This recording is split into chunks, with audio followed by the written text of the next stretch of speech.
Hello అందరికీ. ఈరోజు నేను మ్యాంగో షేక్ చేద్దామని డిసైడ్ అయిపోయాం. కాకపోతే జనరల్గా అందరూ ఏమంటారు, పంచదార వేస్తారు కదా.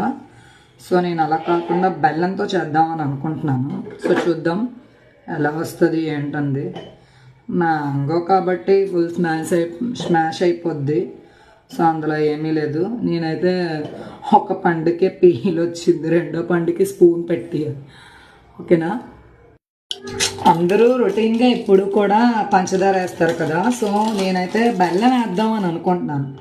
సో బెల్లం వేసి చేద్దాము, షేక్ ఎలా ఉంటుందో చూద్దామని. దీనికి నేను ఎప్పుడైనా సరే మ్యాంగో షేక్ కానీ మ్యాంగో జ్యూస్ కానీ ఎప్పుడైనా చేశాను అనుకో, ఫస్ట్లో మా ఆఫీస్లో కృష్ణ ఉన్నాడు, నాకు మంచి ఫ్రెండ్ అనమాట. సో వాడికి ఎప్పుడు కూడా ఇస్తాను. ఫస్ట్ మ్యాంగో షేక్ చేస్తే వాడికే ఇస్తాను నేను. అంటే